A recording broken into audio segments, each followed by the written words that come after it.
I'm pretty sure y'all boys already knew that this video was coming. Now, this update is insane, bro. So basically, what they did was they just nerfed the 3 greatest weapons in Save the World history. And I'm gonna just keep it a stack with y'all. I like it. Now, the main reason I like it is because it actually makes smashers, bro. Like, I just got out of this 160 mission, right? Where I'm doing my 160s because this week there is a survivor supercharger. And I don't know if y'all know, or I don't know if I've said it in the video. I'm trying to get my power load to 145. Now, I did do some calculations. And apparently it's gonna take you 30-something.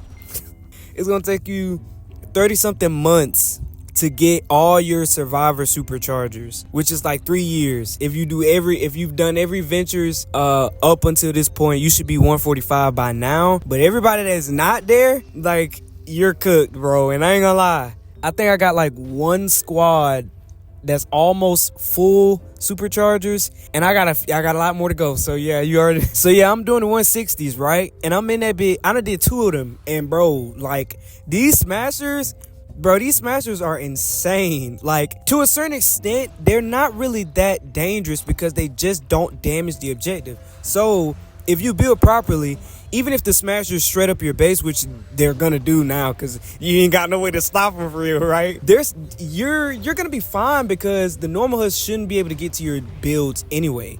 You should have some dance lights at the beginning and the middle of your trap tunnels, along with some wall launchers in the middle or the end, or like to knock them off the edge, or to get them to go back through the trap tunnel, along with freeze traps and drop traps. You should be fine. You should never be losing for real. Now, there are flingers and stuff, and we're gonna get into that in a minute. There are flingers and stuff, but you could just, normally what you used to be able to do is you just be able to just run around, grab your pot shot, or maybe your Xenon bow, you know what I'm saying, and just shoot at them from afar. They probably die. But now, since the pot shot got nerfed, and yes, it is a nerf, people were saying, oh, the damage got buffed. No, it's still a nerf because it just doesn't hit twice anymore. So you can't really hit them as hard as you used to be able to, even if the damage in theory got buffed, or the base damage in theory got buffed. I'm not sure of all the ins and outs of the math or whatever, right? I just got into a game and used it, and from what I felt, it just was not the same pot shot that I know and love. Like, damn. Now what I want them to look into is these mythic weapons, because I just feel like they're nerfed compared to normal weapons, because your normal weapons could just switch elements. They just can switch elements. And they were like, well, the reason the mythic weapons, they're capped to energy, really, because you're not going to be using physical unless you're doing like another mythic Storm King run. They're only really capped to energy because they're already super OP. And I just don't agree with that. I just used the mythic sword, and I just can't help but think that it is so underwhelming. It's so trash. Like, and I just can't, it's ass. Like, bro, I was in that bit, I was using Whiteout Fiona. Now you could say, well, why aren't you using what is it called? Why aren't you using Paleo Luna? Like, why aren't you using her? Because how are you gonna keep your health high in the 160s? How are you doing that? You're not gonna be able to do that. So you're still losing damage. So you can say, oh, well, just put in some more survivability. Just put on some armor and stuff. Okay, well, I'm still losing damage because in order for me to stay alive, I have to get rid of damage perks in my loadout, which means that my sword is still gonna be trash. And then you could be like, well, Paleo Luna, you really just farm her for the attack damage. No, because I'm still losing damage. Like, you could say, oh, well, you're just attacking quicker. So by the time you get your hit off, your health is still pretty high before they damage you and stuff. Like, I'm like, no, we're in a fire season. Once I get hit, I'm taking affliction damage every second. And if I get surrounded, which I'm prone to do because I'm not killing anything, because I'm basing it off of attack speed, I'm losing more health than I'm actually using to actually get the attacks off, even if I'm swinging quicker. Like, does that make any sense? All I'm saying is, it might not make sense because the math might say, oh no, but you're really doing this much. Just use it. just use the weapon. Even if I'm killing them, I'm still taking them. I'm still going to die at the end of the day because I have no survivability. And if I had a survivability, I might be tanking a little bit, but I'm still going to eventually die. These swords, man, these melee. Oh, and don't even get me started on the hardware, but that bit is trash. You know what I'm saying? But besides all that, bro, like, that is just a side tangent. Although the pot shot got nerfed, it was bugged. I ain't gonna lie. It was bugged. But it really wasn't. The pot shot, to me, even though it was bugged, it still was way more balanced than the plasmatic discharger. So the plasmatic discharger got buffed. I mean, it got nerfed. Whoa. It got nerfed. So basically, it's only taking 1 second. It's basically an affliction gun. Like, they basically turned it into an affliction gun. Now, it's still good for crowd clearing, which is cool. And I think you're still going to want to use it in horde mode because, like I said in my previous video, you're just discharging into the discharger, and that still works. The main reason why is because you get a huge amount of knockback. Now, there are other rocket launchers that give a lot of knockback, so it would kind of make it seem like, why would you use this over any other rocket launcher that would give you a better knockback that would be cheaper? The only reason why is because I don't have to reload. If I discharger and I switch to another discharger and shoot, I don't have to reload. Like, that's the only reason why. If I use a rocket launcher, I can rocket launcher, switch to my next rocket launcher, and then rocket launcher, right? But if I switch back, I have to reload. But with the plasmatic, I don't have to do that.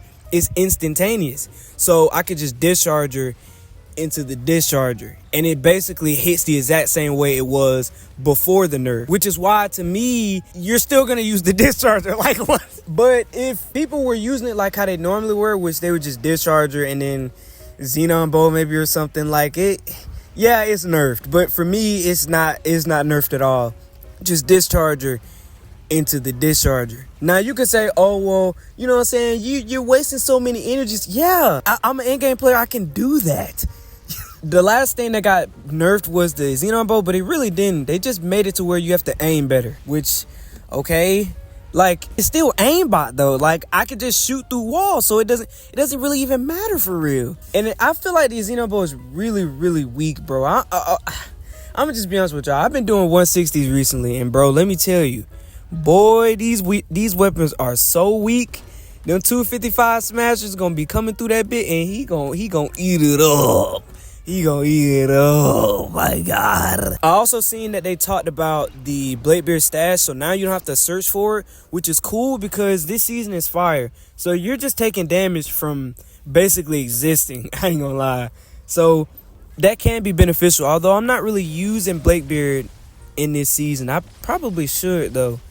I should probably tell y'all I did finish last venture season, and I ain't gonna lie, it really wasn't that bad. I made a criticism video a while back about that specific venture season, but when I played it again this season, it was honestly fine. Like, I don't know what I was tweaking about. I think I was using constructors mainly last season, and what else? I think I found like in a Xenon bow that had affliction damage, so I was just using that throughout the entire season. I don't even know how I got through it, but I was honestly enjoying my time, so that's crazy. But overall, my main thoughts about this update is this, and I guess I'll leave a video to Beast in A1 that did some videos on it if you want to know the ins and outs. But my overall thoughts about this venture season is, dang, not this venture season, what the hell? My overall thoughts about this update is that it's really, really good. It basically just balanced the game. So now smashers are actually smashing, you know what I'm saying? And enemies are actually enemying, right? Like, enemying. Yeah, that's a word now. There is one other thing that they did do, which they changed some weapons. I really ain't gonna talk about one of them except the disintegrator, because I actually used the disintegrator before they patched it, and now it's, yeah, you use 1 energy cell per shot. The problem is that they still nerfed the damage, and I feel like the damage was already pretty bad, not gonna lie. So now you're making it weaker, but you could say it's negligible because you're just shooting quicker, which sure, Okay, but my thing is, you're already getting the shot off. You're hitting targets. You're letting that affliction damage go on. I honestly think it was okay with it shooting. Well, I was okay with it shooting slower. If it shoots faster, and in theory, if it technically does more damage per second, then I guess sure. I lied. I'm also finna talk about the shooting star. Now I did try the shooting star after this update. The disintegrator I haven't tried just yet, but the shooting star is actually really, really good now.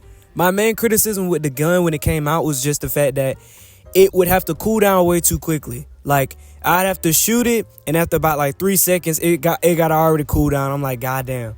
But now, after this update, you can shoot it for a while. I haven't tested exactly when you'll need to reload after how many energy cells you waste, but it felt comfortable to the point where I didn't feel like I needed to shooting star into the shooting star. It just kind of seemed like that whole set, you just kind of gotta, you know what I'm saying, alternate between them bitches for real.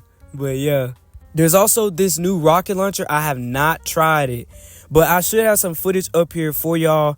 I think I'll be using it in the 160s because I'm trying to get these 160s dead. I'm not gonna do them all in one day.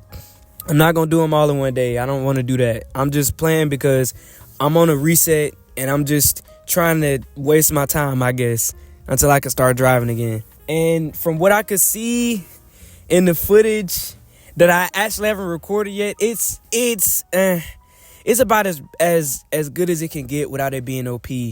I think they learned their lesson with the discharger. So now every weapon has their own sets of gimmicks and what makes it click and what does not make it click, right?